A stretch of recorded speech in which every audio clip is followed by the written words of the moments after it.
حضرت حبیب رضی اللہ تعالیٰ عنہ ہیں، اس وقت ان کو پھانسی کے پھندے کے اوپر لٹکایا گیا، اور جس وقت انسان اپنے سامنے موت دیکھتا ہے، بڑے بڑے لوگوں کے اوسان خطا ہو جاتے ہیں، اس وقت انسان کا پتا پانی ہو جاتا ہے، انسان ڈر جاتا ہے، کیونکہ موت کے ٹائم کیونکہ جو احکام ہیں پھر کبھی تفصیل اور ڈیٹیل میں انشاءاللہ میں تو آپ کو بتاؤں گا۔ حضرت حبیب ہیں، پھانسی کے پھندے کے اوپر ان کو لایا گیا، اور لانے کے بعد ان سے پوچھا گیا، اے حبیب ایک بات کا جواب دے۔ کہا کافروں پوچھو، کون سی بات پوچھنا چاہتے ہو؟ یہاں پہ کافر سارے کے سارے کھڑے ہیں، تیر مارنے والے کھڑے ہیں، تلوار کا وار کرنے والے کھڑے ہیں، نیزہ چلانے والے کھڑے ہیں، اور تیروں کی بارش کرنے والے کھڑے ہیں۔ ان کی آنکھوں میں آنکھیں ڈال کر کے تنے تنہا محمد عربی کی کچھار کا یہ شعر ہے۔ انہوں نے کہا بولو کیا کہنا چاہتے ہو؟ کہا ذرا یہ بتاؤ، صرف ایک بات پہ آپ کی ہم رہائی کر دیں گے، آپ کو چھوڑ دیں گے، پھانسی کے پھندے سے نیچے ہم اس تختے سے آپ کو ہم تختہ وار سے نیچے اتار دیں گے، آپ صرف ایک بات بتائیے، اگر یہاں آپ کی جگہ محمد عربی اگر کھڑے ہوتے آپ کو کیسے لگتا؟ اللہ حبیب نے ارشاد فرمایا تھا، او مکہ کے کافروں سن لو، او سرداروں تم بھی سن لو، او مصطفیٰ کے دشمنوں تم بھی سن لو، تم مصطفیٰ کریم کی بات کرتے ہو، ان کی ذات کی بات کرتے ہو، اگر حبیب کو ایک زندگی نہیں 1000 مرتبہ اللہ زندہ کرے، پھر موت دے، پھر زندہ کرے، پھر موت دے، ہر مرتبہ میں پھانسی کا پھندا چومنے کے لیے تیار ہوں، لیکن جیتے جی یہ نہیں برداشت کرتا کہ حضور کے پاؤں مبارک میں کانٹا بھی میری زندگی میں چبھ جائے۔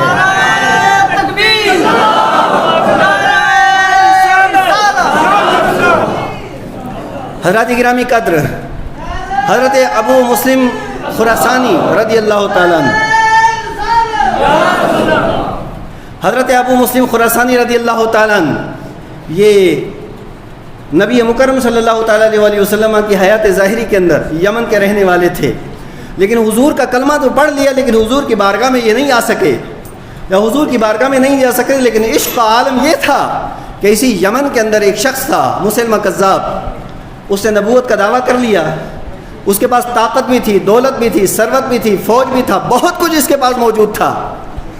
حضرت ابو مسلم خراسانی رضی اللہ تعالیٰ عنہ، اور اب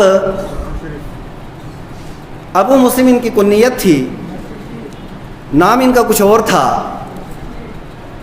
مسلمہ کذاب نے ان کو بلایا، اور بلانے کے بعد اب دیکھیے کہ جب ان کو پکڑ لیا، کہا کہ یہ تو اعلانیہ طور پہ مسلمہ کذاب نے نبوت کا دعویٰ کیا تھا کہ یہ میرے مشن کے خلاف یہ بندہ چلتا ہے، جب تک اسے کیفر کردار تک نہ پہنچایا جائے میں اپنے مشن میں کامیاب نہیں ہوں گا۔ تو جب انہیں بلایا گیا اور بلانے کے بعد کہا اتشہد ان محمد رسول اللہ، کیا تم اس بات کی گواہی دیتے ہو کہ محمد صلی اللہ علیہ وسلم اللہ کے رسول ہیں؟ تو ابو مسلم خولانی نے کہا انی اشہد، ہاں میں گواہی دیتا ہوں، ان محمد رسول اللہ، کہ بے شک محمد صلی اللہ علیہ وسلم اللہ کے رسول ہیں۔ اس کے بعد اس نے کہا اتشہد انی رسول اللہ، کیا آپ اس بات کی گواہی دیتے ہو کہ میں اللہ کا رسول ہوں؟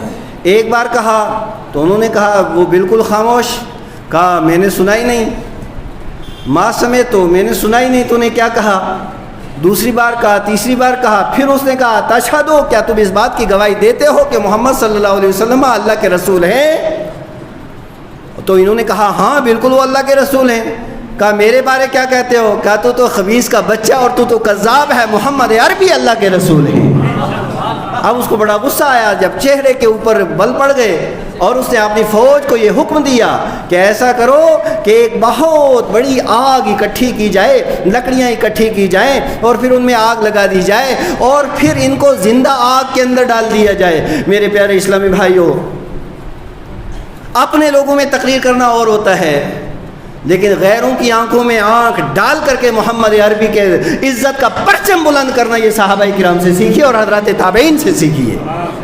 انہوں نے کہا اچھا کوئی بات نہیں، آگ میں جانے کے لیے وہ تیار ہو گئے۔ بہت بڑے علاقے کے اندر آگ کو دہکایا گیا، ابو مسلم خراسانی کو اٹھایا گیا، اور اٹھانے کے بعد آگ کے اندر پھینک دیا گیا، لیکن عجیب منظر دیکھا کہ اسی آگ کو اللہ تعالیٰ نے باغ کے اندر تبدیل فرما دیا۔ آگ ٹھنڈی ہو گئی، پھولوں کی سیج بن گئی۔ اب اس نے سوچا کہ اب اگر یہ یہاں رہیں گے تو میرا مشن ختم ہو جائے گا. اب دوسرا آرڈر جاری کیا کہ ان کو یمن سے باہر نکال دیا جائے. اب اس کے بعد وہ سیدھے سواری کے اوپر سوار ہوئے اور شہر مدینہ کے اندر آ گئے. اور جب مدینہ منورہ کے اندر پہنچے, جب قریب پہنچے تھے تو وہاں انہیں خبر ملی کہ محمد رسول اللہ صلی اللہ تعالیٰ علیہ وسلم کا وصال ہو گیا ہے. اور حضرت صدیق اکبر رضی اللہ تعالیٰ عنہ کو نبی مکرم صلی اللہ علیہ وسلم کا جانشین اور خلیفہ بنا دیا گیا ہے. سیدھے آئے, اپنی سواری باندھی اور آ کر کے مسجد نبوی کے اندر وہ بیٹھ گئے. جو ہی مسجد نبوی کے اندر بیٹھے ہوئے تھے ایک ستون کی آڑ میں, اتنے میں حضرت عمر رضی اللہ تعالیٰ عنہ آئے. اور آنے کے بعد ارشاد فرمایا تو کون ہے؟ تو کہنے لگا میں یمن کا ایک آدمی ہوں. کہا اچھا, یمن کے اندر ایک ہمارے دوست رہتے ہیں ابو مسلم خولانی, کیا ابو مسلم خراسانی, کیا ان کو آپ جانتے ہیں؟ تو انہوں نے کہا کہ اچھا میرا نام تو, جو ان کا اصلی نام تھا عبداللہ یا کیا نام تھا, انہوں نے اپنا اصلی نام بتایا. کیونکہ جو اللہ کا ولی ہوتا ہے وہ کرامت کا اظہار نہیں کرتا, وہ کرامت کو چھپایا کرتا ہے. جو ولی ہوتا ہے وہ کرامت کو زور سے جو ولی ہوتا ہے وہ کرامت کو وہ کرامت کو چھپاتا ہے. اور جو فراڈی ہوتا ہے وہ گڑھ کر کے اپنی کرامت بتاتا ہے. بس یہ معیار اپنے پاس رکھ لیں. جو آدمی خود میاں مٹھو بن جائے, میں نے اتنے بیمار اچھے کر دیے, جو خود کہے میں نے یہ کر دیا وہ کچھ نہیں کر سکتا. اور جن کو اللہ تبارک و تعالیٰ نے کچھ قوت دی ہے اور جن لوگوں کے اوپر اللہ تعالیٰ کا کرم ہے, وہ اگر کچھ کر بھی دیتے ہیں تو اس کو چھپا کر کے رکھتے ہیں, کرامت کا اظہار نہیں کرتے ہیں. اب یہ وہیں پہ بیٹھے, اور بیٹھنے کے بعد حضرت عمر نے کہا نہیں, تیرا چہرہ بتا رہا ہے کہ ابو مسلم خراسانی تو ہی ہے. حضرت عمر کی فراست تھی نا, کہ تیرا چہرہ بتا رہا ہے, چلو اٹھو.